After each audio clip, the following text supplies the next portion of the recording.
Good evening from Dallas, Texas.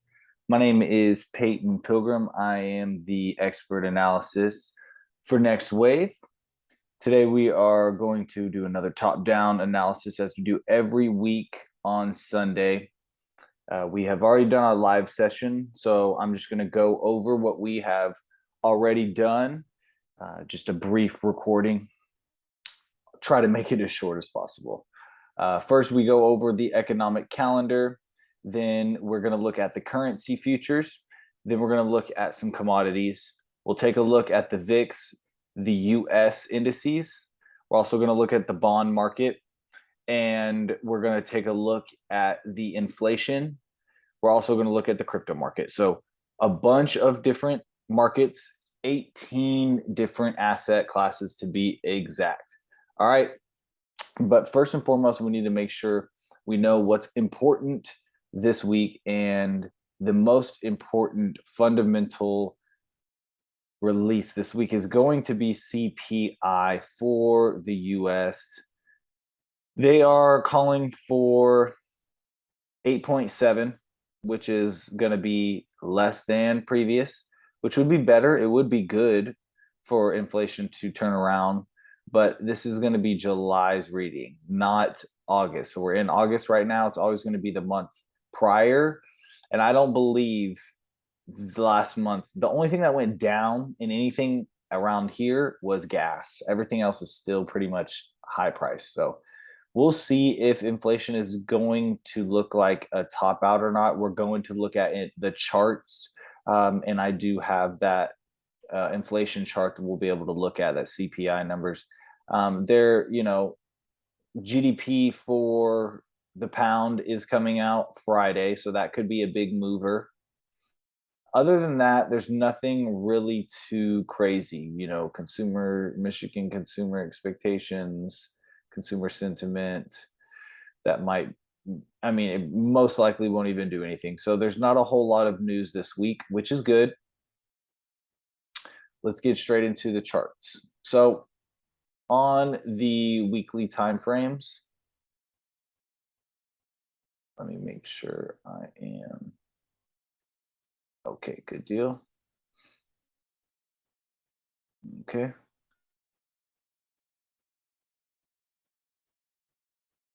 And then let me hide this. All right. Perfect. So on the weekly timeframes, you can see we're still above this weekly level.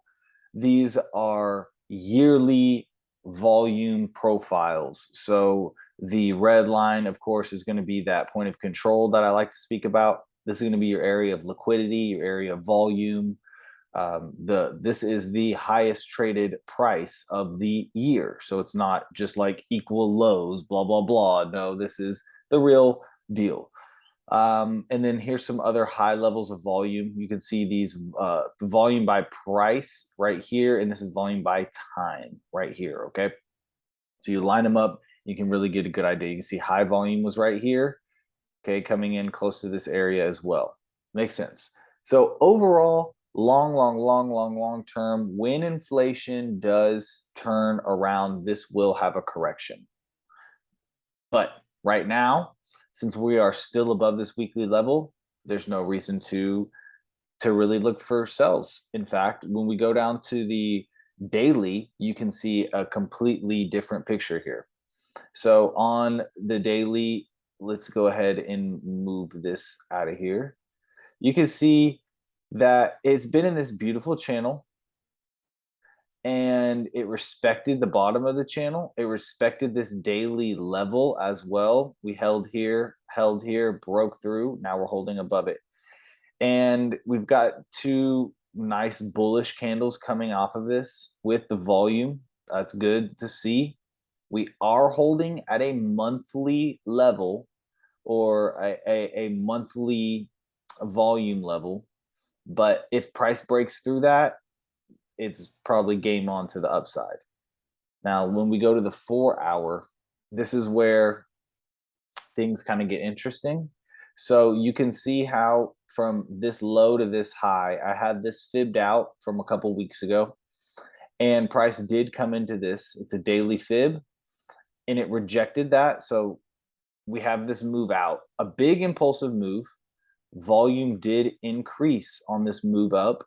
It retraced with lower volume, and then it made another volume push out of here. So what looks obvious to me is we're starting to get this move out. Now, what I have marked up in this red zone is basically this swing from up here to down here.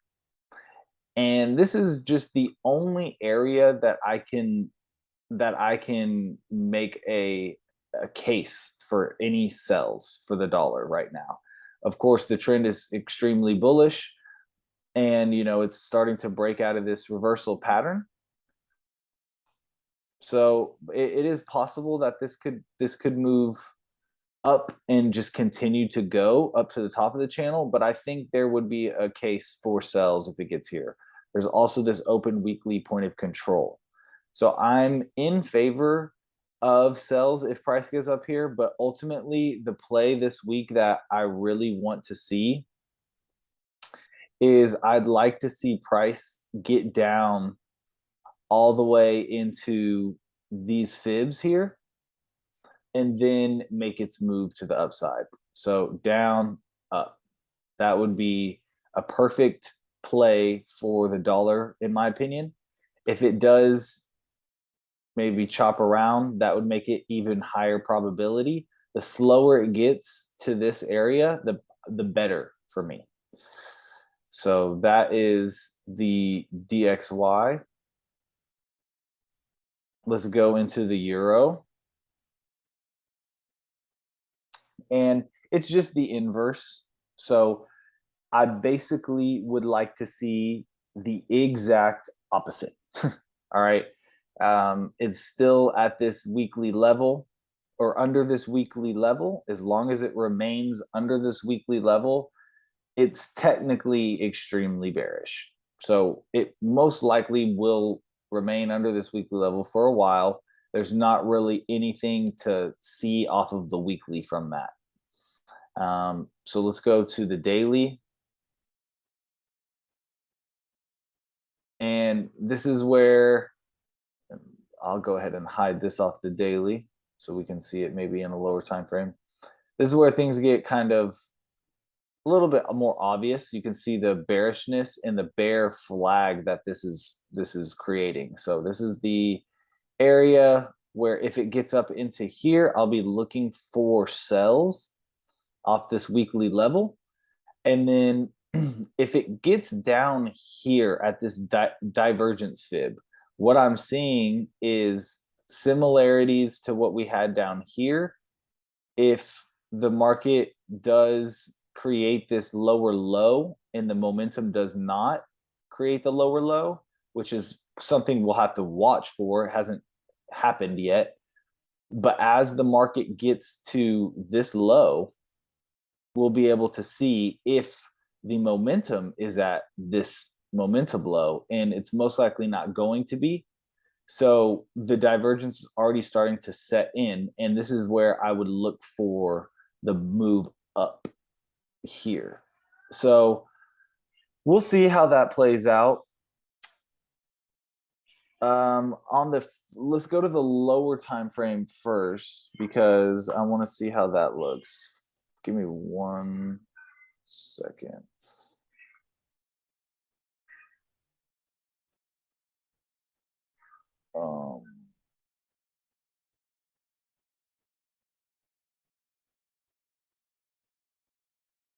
Okay.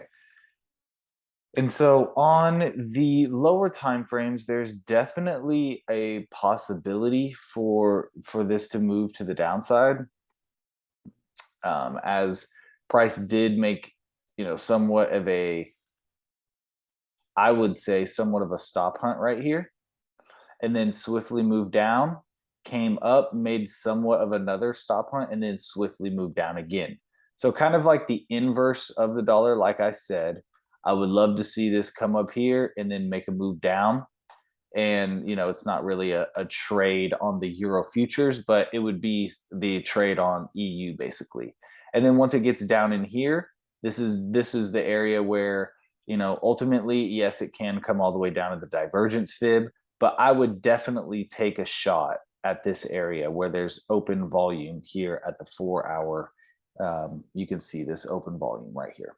Okay, so we have the same type of look basically for GU, or the British pound. It's the same deal. The only thing different is the open weekly POC is a little bit lower. So if price does go lower, I would expect it to actually not stop at the 78.6 and come all the way down into here. And at that point, it would be an amazing risk to reward to be able to take it to the upside. But it looks the exact same pretty much.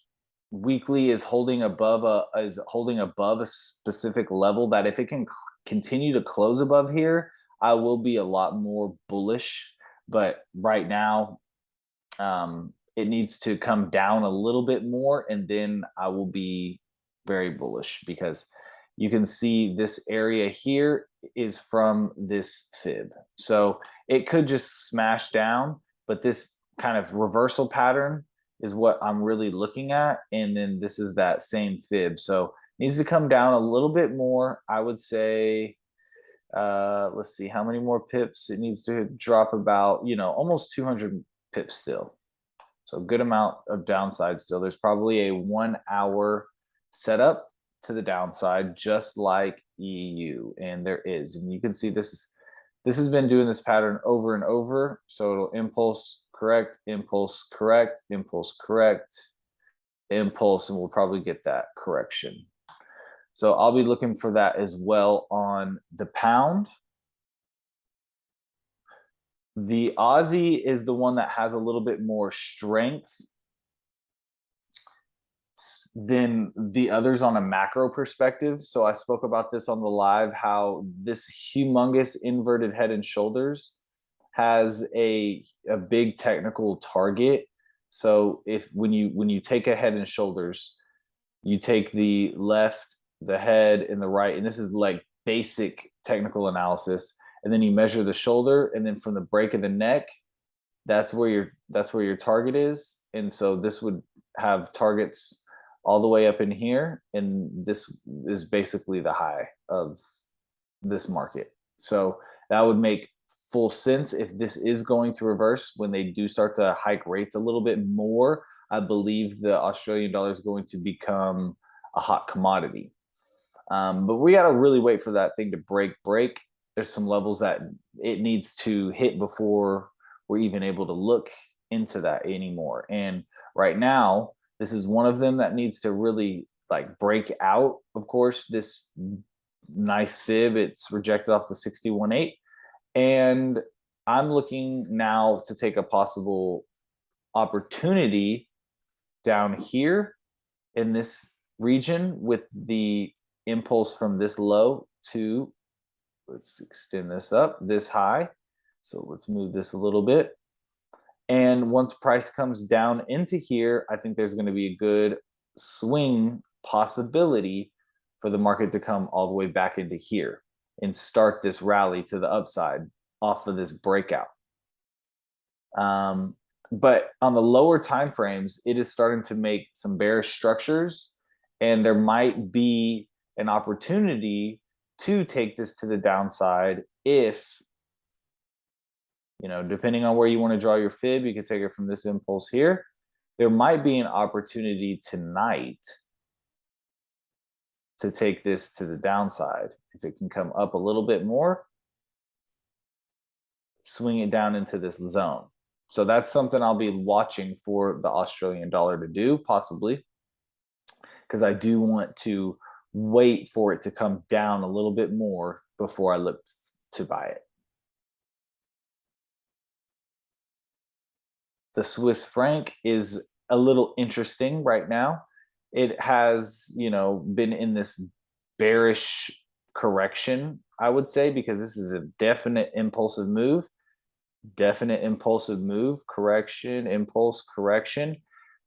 When you go onto the monthly, which we haven't really been looking at any monthly candles on this analysis, you can see the rejection right here. So I don't really want to look against the bulls, but there is nothing really telling me that this is not going to just drop. This is a complete bearish continuation pattern that looks perfect.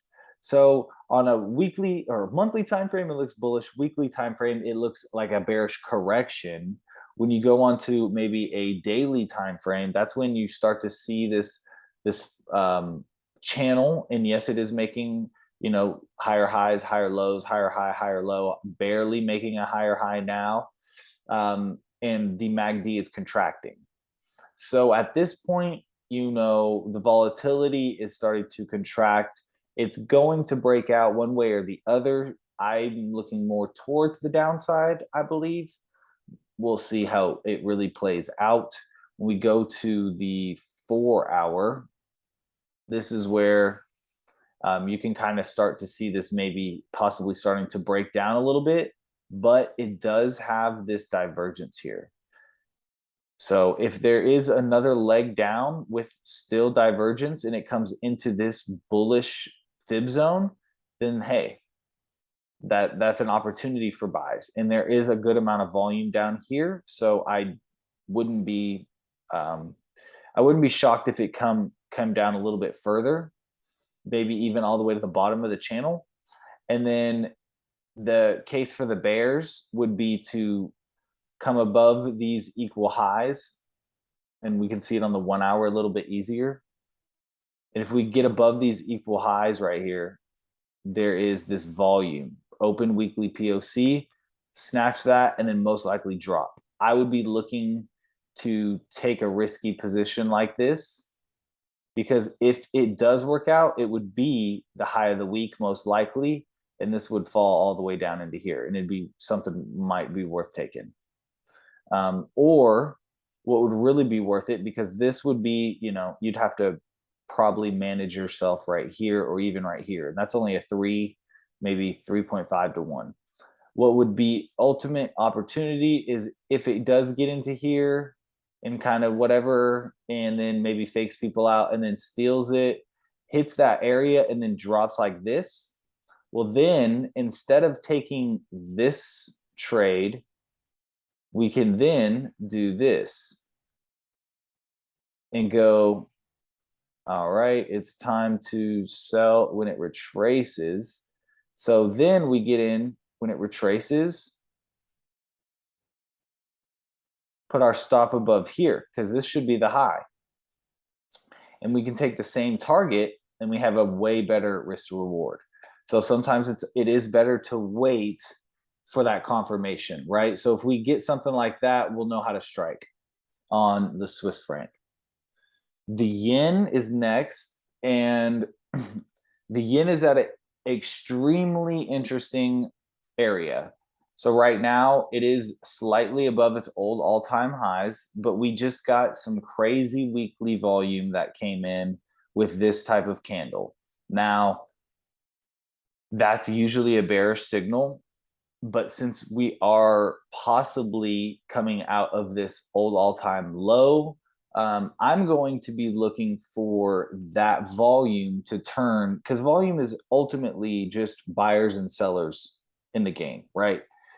I'm looking for that volume to turn into buyers. So the selling volume to me isn't increasing. So we have bullish volume here, and it's increased as price has moved up. Then we have bearish volume, and it has decreased. If it was really bearish, I think this would be increasing in volume. The bulls are increasing though. So I'm more in favor of these bulls taking over again eventually on this run here. And this is obviously the area that I'd be looking for, more down here, really. And once price gets into there, that's when I would be looking for all the JPYs to start to drop. And anything like maybe if the dollar is super strong or looking strong at that time, then like UJ would really be the play. So what you got to really understand about the yen is it moves a lot differently than everything else. And so the yen is also paired against everything else. There's nothing, there's nothing JPY first. There's no base JPY. So when the JPY gets strong, every yen pair should sell off. But if the dollar is also gaining strength, here, this is really important. If the dollar is gaining strength the same time that the yen is gaining strength, it doesn't happen a lot, the only pair you should trade is UJ, because all of the other pairs will be weak as well. So that means like EJ, let's say, for example, if the dollar is super strong, EJ, the euro is going to be weak and the yen is going to not drop as much. Or EJ is not going to drop as much because the yen is going to be weak as well. Or sorry, the euro is going to be weak as well. So you want to find if the dollar is strong. If the dollar is weak, I'm sorry. I might have messed that one up, but it doesn't matter. Let's go to the 4 hour. I believe I said it correctly, though. If the dollar is strong, okay, if the dollar is strong, that means technically UJ should go up. So what I meant to say was if USD is weak, then that's what you want to. If USD is down and the yen is up, so I had to clarify this in my head. Yen is up. You really want to focus on UJ, hardcore, only UJ, because when the USD, this is what I meant to say, when the USD is down, everything against it is going to be up. Now, if for some reason that the USD is up and the yen is up, which it doesn't happen a lot, if that's the case, then you want to stay completely away from UJ, because it's not going to short as much as the other yens are going to short. What's going to short the most likely is EJ, GJ, and or AJ. And really, it just depends on which one of these looks the weakest, right? So that's just how it's important, because this week there is a ton of news or not news, but opportunity for the yen. I said news. Come on. It's not letting me delete as like I would like to. There we go. I'll just delete everything. All right. So basically, if it makes a little bit lower move down, we're looking for it to pop. And then that would bring opportunities to short everything against the yen. All right. Gold. Gold has been interesting because it did hold at this resistance or support. Sorry. And of course, everyone thought it was going to slip through. Still think it can. You can see this yearly POC down here at 1570. I think that's where the market is going to get to eventually. But first, what I want to see it hit is this year's point of control, which is at 1836 futures market. So on the daily, you can see the fib that I'm looking at. Here's the fib zone right here. And if price gets into this, before it gets into this, I'm looking for shorts, big time shorts. And this is just another volume area. I don't even have it marked off, but this area right here is a monthly area. And I might have it on the 4-hour. Let's go see. Yeah, I do. So there is this, and this is a weekly point of control right here. So there's a lot of volume sitting in at this price, and I will be looking for shorts on gold when it comes up there. For confirmations, the MACD already has 2 waves of divergence. If it makes one more push up with divergence, that's 3 waves. That's my signature move for a trend change. So I'll be interested in that. Now, if the market does come down into this area first, or even when it does get into this area, it'll still be an area of interest for me because there is a good amount of volume down here. And I'm going to move this right here. This open weekly point of control down here. I still think there's an opportunity for bulls. You know, this area did hold like it did in the past. So this is the fib from here to here. If we come into this, there's definitely a chance that happens, but something's telling me that the liquidity is most likely going to get taken out to the downside. Silver is a confirmation for me more than anything. This is the same fib from the low to the high. If it comes into this area, I'll be looking interested for the bulls.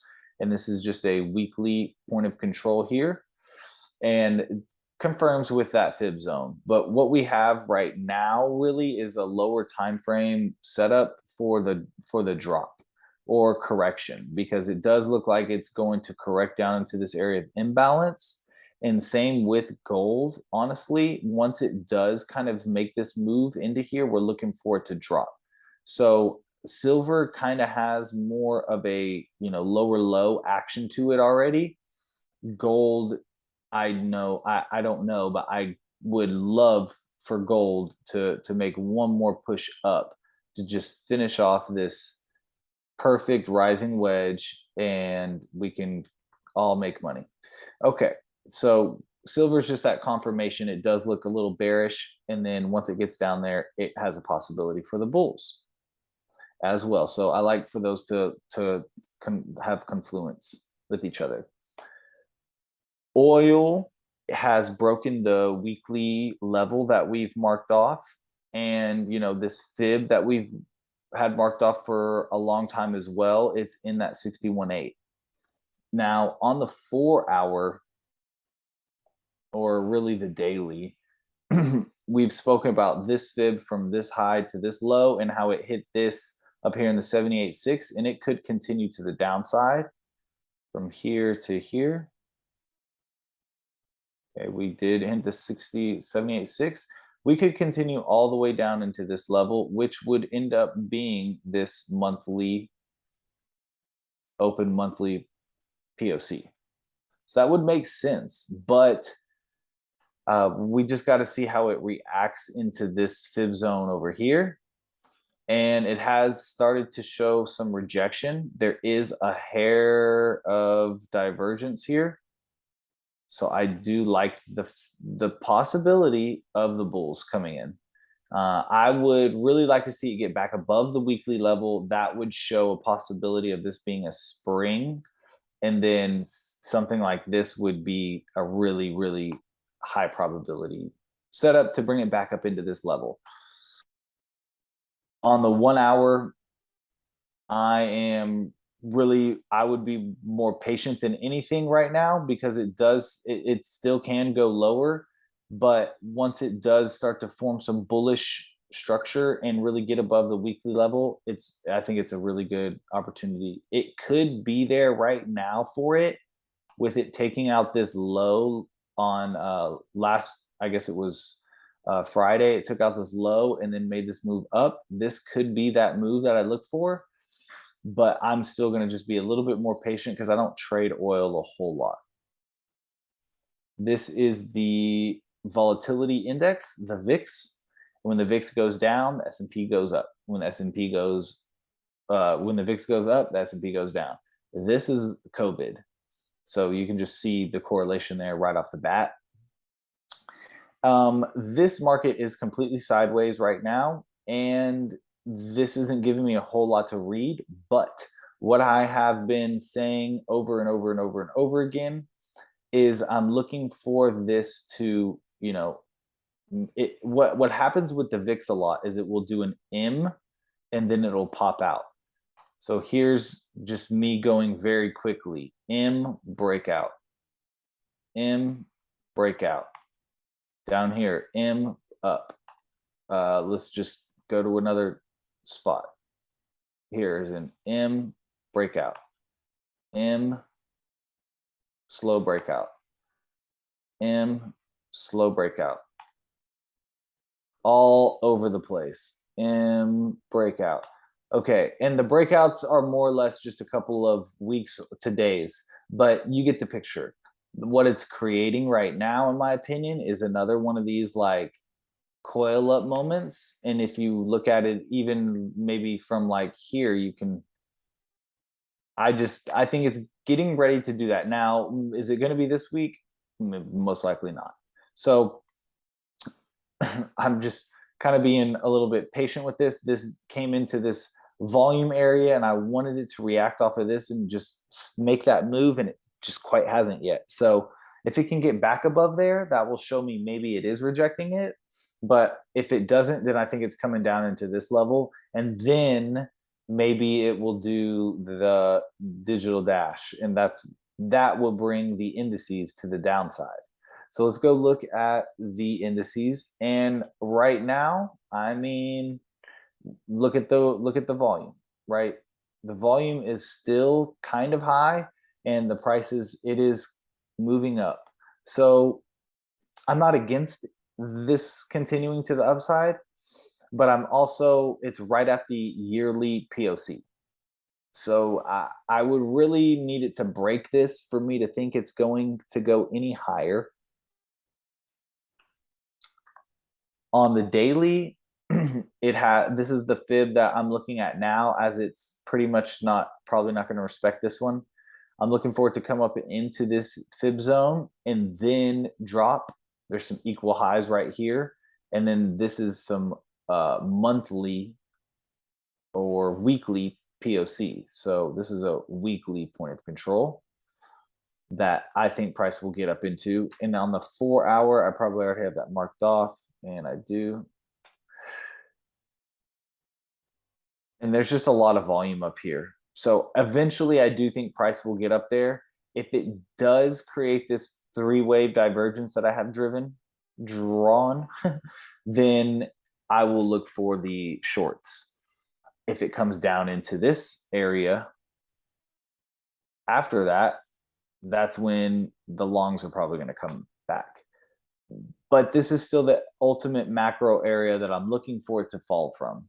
And it's the same thing with the NASDAQ, really. So on the weekly, the NASDAQ does look a little stronger to me. Does look like it has a little bit more strength to it. So if I'm going to look to buy one of them as a day trade, I think it's going to be NASDAQ. If I'm going to look to sell one of them, I think it's going to be the S&P. But the macro move looks a lot prettier for NASDAQ. The waves it's making just look a little better to me for the shorts. So once it does get up here, I think the short long term will look better. But short term right now, S&P is the one to probably play. On a 4 hour, you can see that it was in this really beautiful channel, and now it's way outside it. It's kind of overthrowing this channel. I would like to see it come back into it, and that would give me confidence that it should, roll over to the downside. There is big 2 waves right here. Same thing. If it creates the third wave of divergence, I'm going to be looking for shorts. And the Dow Jones is the same thing. It's like the middle of those two. It's a little bit more in between, I guess. So I'm just going to stick to either the S&P or the NASDAQ. And now this is the 2-year bond. And we don't trade bonds, but I do analyze them. And it's very important to know when these are going off. Obviously, when these are going crazy, the stock market's kind of doing the opposite. Whenever bonds are moving up, risky assets do the opposite, basically, because this is a very safe asset to be in. Stocks, crypto, all those are more risky to be in. So, I mean, right now this has gone parabolic. It looks like Bitcoin when Bitcoin does its thing. And yes, it's probably putting in somewhat of a topping pattern, but I don't know if it's has completed that that distribution yet. I mean, you can see this could be a selling climax, and then we're starting to put in possibly an overthrow. It doesn't have the divergence on the daily for the complete like turnaround yet.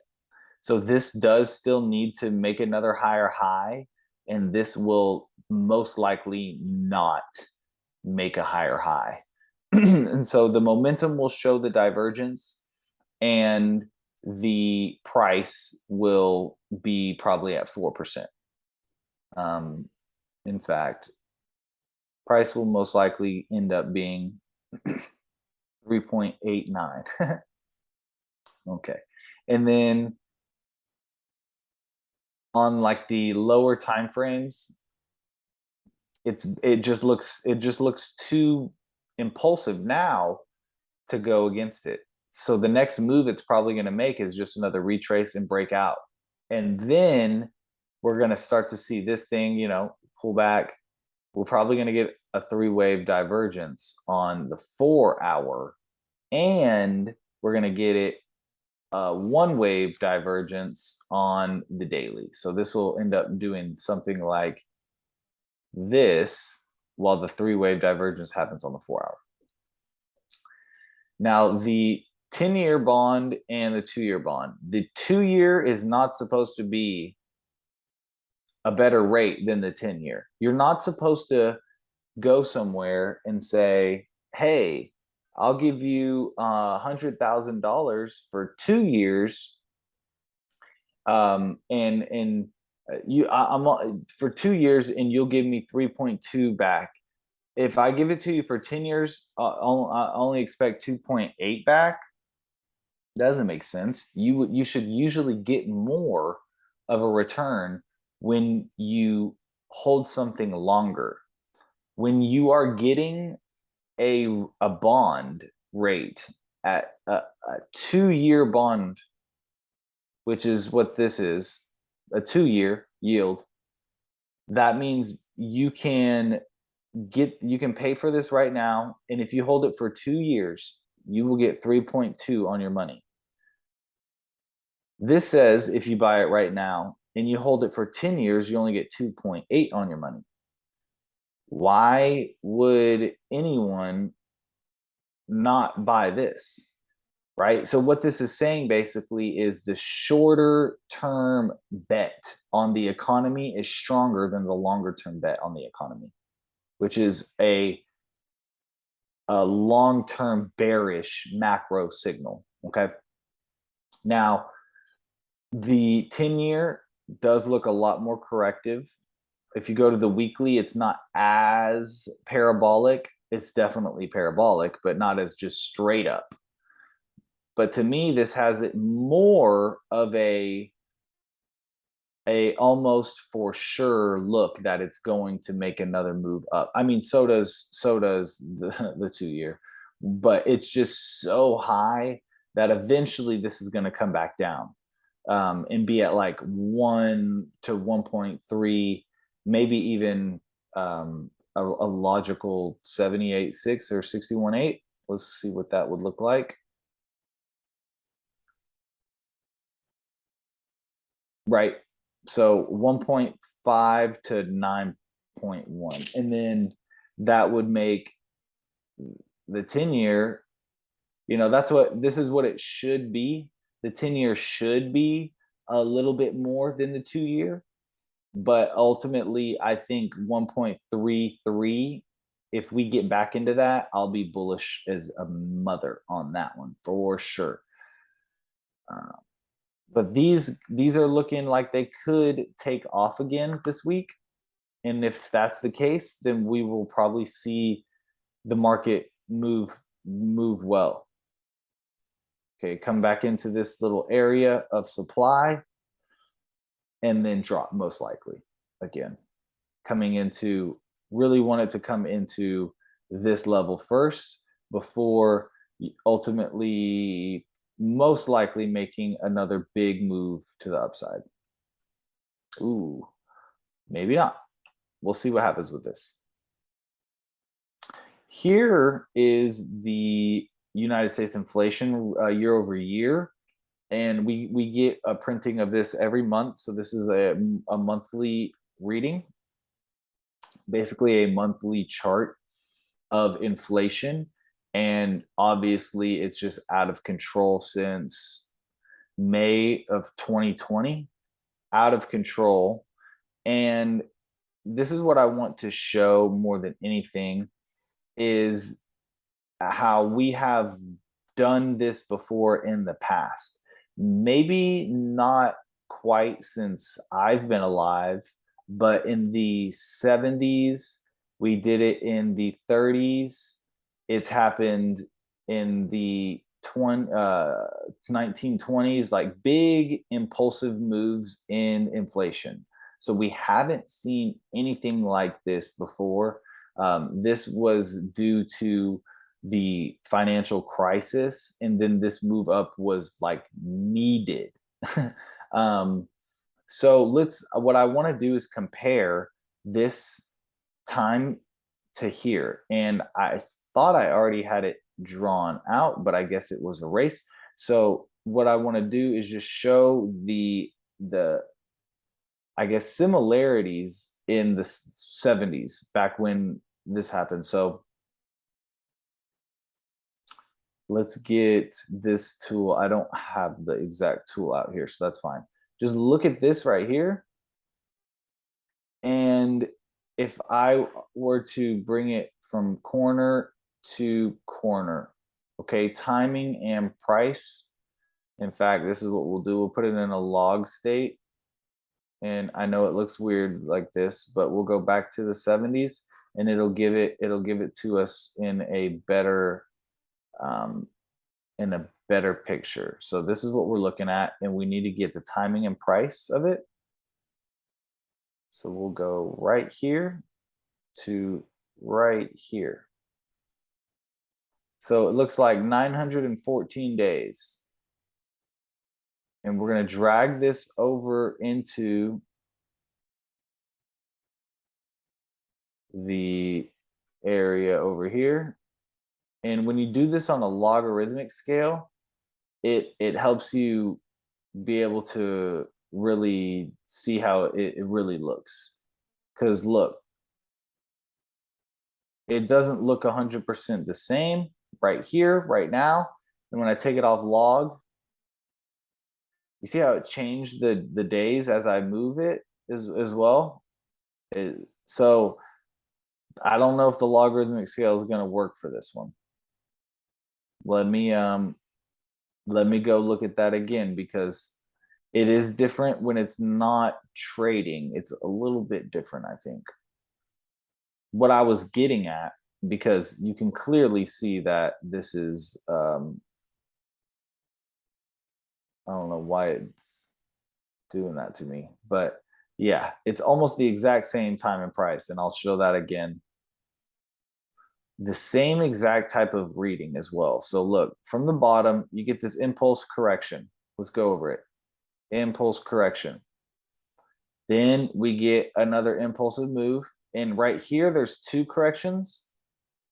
1, 2, boom.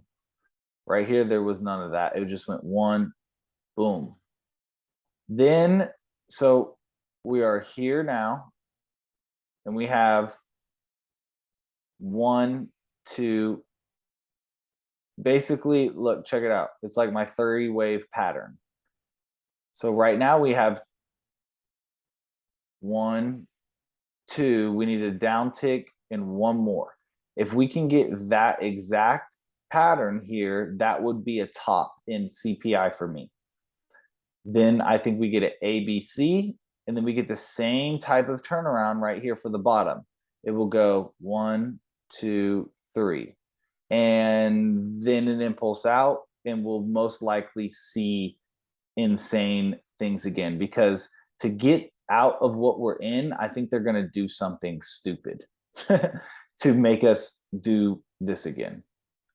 So that's my CPI reading. We have Wednesday coming out, so we could be seeing, you know, one of these down ticks. And if it is, that's okay. The next one's probably going to be higher, right? It's just one of these little down ticks.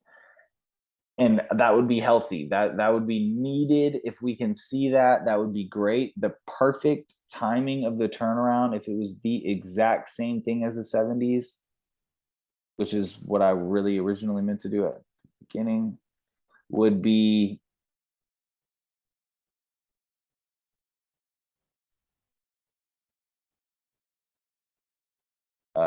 it's already happened. So this chart is kind of lame, but it does give exactly what I want to happen nonetheless. Okay, let's go on to Bitcoin. We have Bitcoin. Let's look at it on the weekly, and it's above the yearly POC, but the 2020 POC is at 10K, and that's where ultimately I want to see price get to before it makes any type of big macro move. You can see this kind of X marks the spot area right here, where if Bitcoin does get into that, I would be looking for heavy rejection. On the daily, this is where everything's kind of marked up real nice. The fib zone here, I'd be looking for big sells. And then this move here is more of like a 4-hour. And I would be looking for possible bulls here as we have this impulse. It's just corrected inside of this channel. If we respect this channel, I'd look for it to come down here into this open daily POC and then move out of that, probably into 29K.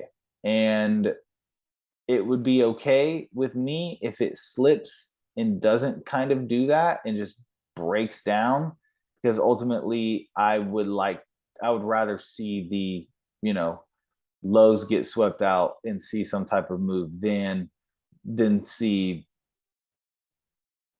this thing go up. And then the last one is Ethereum, and it's pretty much the same thing, just has a little bit more strength to it. And if it does create this 3-wave divergence move right here on the 4-hour, I believe, yes, then I will be really looking for shorts. But it does look a little bullish, so you got to be careful. And if it gets up here, it has a chance to come all the way up here. So it's just in an interesting spot. I am looking forward to the dollar this week. I think this has the most opportunity, and then the yen as well. The yen has a good opportunity inside of it as well this week. So that is it for the top-down weekly analysis. Please give the video a like and a comment, share everything you can, subscribe, all that good stuff. It really helps the algorithm out. Y'all have a good one. Take care. Peace.